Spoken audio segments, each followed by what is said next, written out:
பண்ணணும், யார் கூடயாவது சண்டை போடணும்னு நினைக்கிறீங்க. அருண், நம்ம சொந்தம் தான். என்னைக்குமே அவங்க நமக்கு எதிரி ஆக மாட்டாங்க. ஒரு தடவை அமைதியா யோசிங்க. அத்தை சொன்னதுனால்தான் அவ அந்த மாதிரிலாம் செஞ்சிருக்கா. சூழ்நிலையும் நிலைமையும் மனுஷங்களை எப்படி வேணாலும் மாத்துங்க. அத்தை தப்பானவங்க இல்லைங்க. நீ எதுக்காக இவ்வளவு நல்லவளா இருக்க? உனக்கு கெடுதல் நினைக்கவே தெரியாது. சரி விடு, என் கூட வா.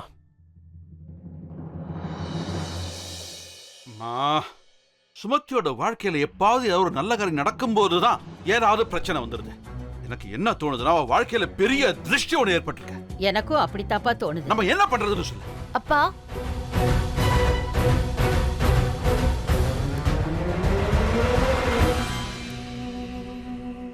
நான் என்னோட வாழ்க்கையில சந்தோஷமா இல்ல, எனக்கு ஏதோ திருஷ்டி பட்டிருக்குன்னா நீங்க ஏன் யோசிக்கிறீங்கப்பா? அப்பா, என்னோட வாழ்க்கையில நான் ரொம்ப சந்தோஷமா இருக்கேன். சுமதி, நீ என் பொண்ணுமா, உன்னை பத்தி நான் யோசிக்காம எப்படி? உன்னோட அப்பாவா உன் வாழ்க்கையில என்ன நடந்துட்டு இருக்கோ அதெல்லாம் நான் எப்படி ஏத்துக்க முடியும்? விதின்னு நினைச்சு ஏத்துக்கோங்க.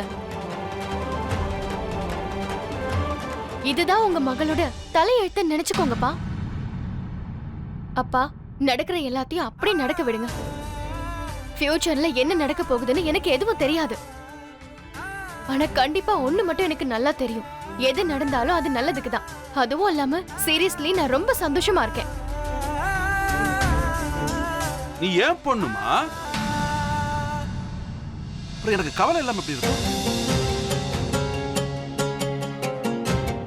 நீ உன்னை நல்லா புரிஞ்சுக்க.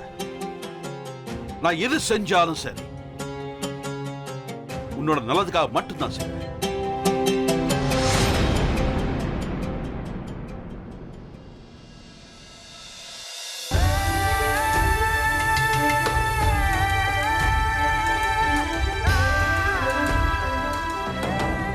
நான் உங்ககிட்ட ஏற்கனவே சொல்லிருக்கேன்பா, என்ன பத்தி நீங்க இந்த அளவுக்கு யோசிக்க வேண்டாம்.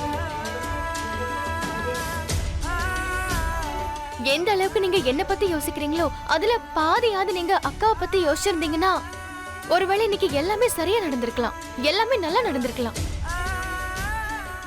சரிப்பா, எல்லாத்தையும் விடுங்க. என்ன நடக்குதோ அதை நடக்க விடுங்க. இப்ப நான் பேசிட்டேன்னா என்ன பேசிட்டேன்னு சொல்றீங்க? என் உயிரே போனாலும் சரி, இந்த கருவை மட்டும் நான் அழிக்க மாட்டேன். உயிரை கொடுத்துரு. ஆனா இந்த கருவை நீ கலைச்சுதான் ஆகணும். மா, என்ன நடந்தாலும் சரி, நான் மட்டும் இதை நடக்கவே விட மாட்டேன். நீ என்ன வேணாலும் பண்ணிக்க, ஆனா கண்டிப்பா இது நடக்கும். சரி, உங்களுக்கு இப்ப அவ்வளோ பிடிவாதம்னா அப்ப நானும் உங்க மகதான். உங்களால எப்படி இப்படி செய்ய முடியும் நானும் பாக்குறேன்.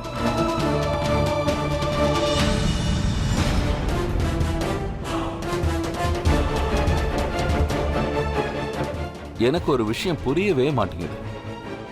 குழந்தை இன்னும் பிறக்கவே இல்லை, அதுக்குள்ள நீ அழிக்கணும்னு நினைக்கிற. அதாவது இந்த விஷயத்துல ஏன் நீ ஃபோர்ஸ் பண்றேன்னு எனக்கு புரியவே இல்லைம்மா. நான் என்ன சொன்னனோ அதை நான் கண்டிப்பா செய்வேங்க. ஏன்னா இதோட விளைவால தான் நம்ம ராவியோட வாழ்க்கை சரியாகும்.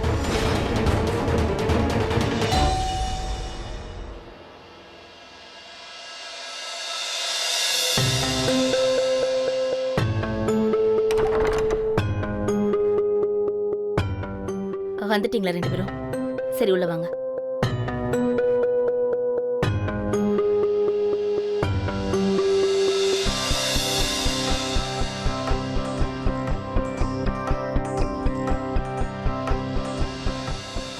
அப்புறம் சௌமியா, எல்லாரும் நல்லா இருக்காங்களா? அப்புறம் நீ நல்லா இருக்கியா? எனக்கு என்ன தோணுச்சுன்னா, குளத்துல குதிச்சு செத்துட்டான்னா அப்படிதான் நீங்க நினைச்சிருப்பீங்க. பிரீத்தி, நான் இன்னும் உயிரோட தான் இருக்கன்ற விஷயத்தை நீங்க அடிக்கடி மறந்துடுறீங்க. அப்புறம் நான் இங்க உயிரோட இருக்கிற வரைக்கும் சௌமியாவை யாராலையும் எதுவும் பண்ண முடியாது.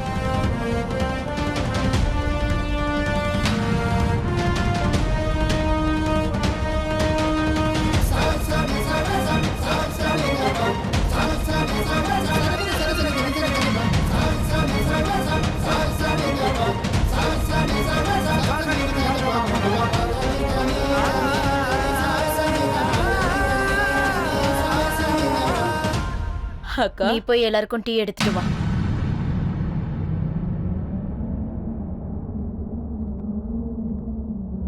சுமதி,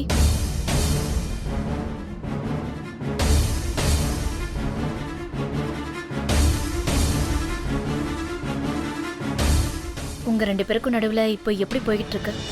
பிறந்த வீட்ல உன் புருஷன் கூட நீ கொஞ்சமாவது சந்தோஷமா இருந்தியா? ஆமா அத்தை, எல்லா குழப்பமும் சரியாயிடுச்சு. இனிமே எந்த கவலையும் இல்ல. நான் என்ன செய்யணும்னு எனக்கு தெரிஞ்சிருச்சு.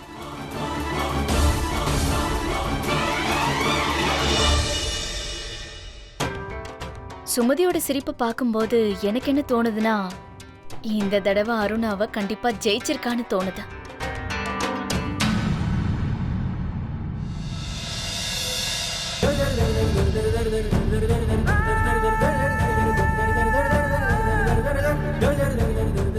அருண்,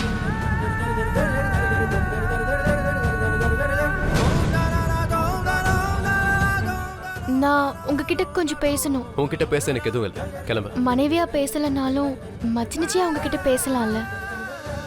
ஒரே ஒரு தடவை நான் என்ன சொல்றேன்னு கேளுங்களேன் அருண்.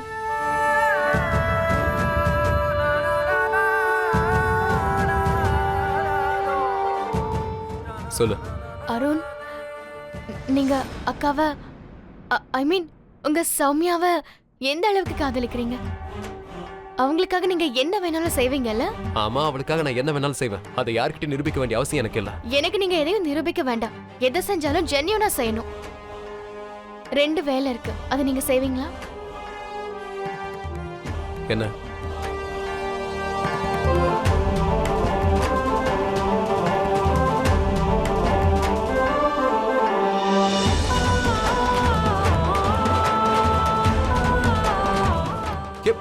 உனக்கு என்ன மூளை குழம்பி போச்சா? இது நடக்கவே முடியாது. It's impossible.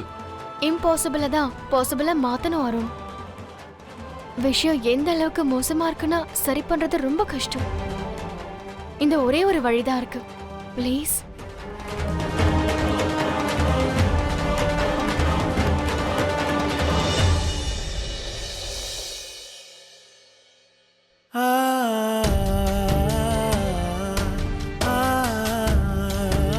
என்ன மன்னிச்சிடுங்க அருண்.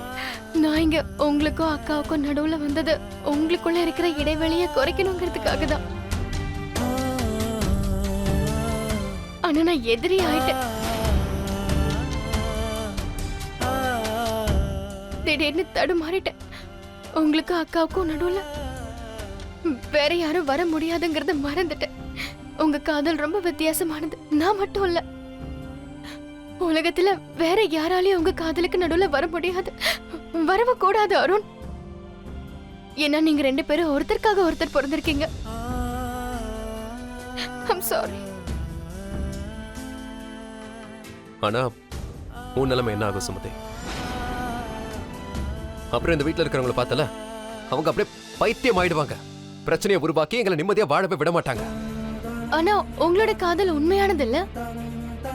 நீங்க அக்கா கூட இருந்தீங்கன்னா வீட்ல உள்ளவங்க மட்டும் இல்ல, உலகத்துல யாராலையும் உங்களுக்கு நடுவுல வர முடியாது. யாராலையும் உங்களையும் அக்காவையும் பிரிக்க முடியாது. ப்ளீஸ், நான் சொல்றது கொஞ்சம் கேளுங்க. என்ன பத்தி சொல்லணும்னா நான் நல்லாதான் இருப்பேன். என்ன பத்தி கவலைப்பட வேண்டாம். அப்புறம் சௌமியாவை யார் தான் சமாதானப்படுத்துவாங்க? உனக்கு அவளை பத்தி தெரியும்ல. சமாதானப்படுத்த முடியுது. அவ பயங்கரமான பிடிவாதக்காரி.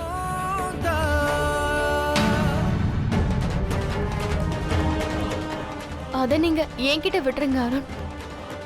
அக்காவை நான் சமாளிச்சுக்கிறேன்.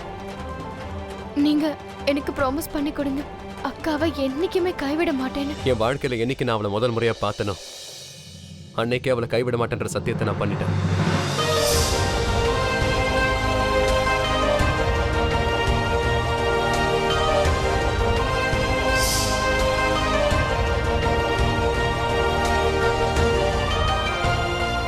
Thank you.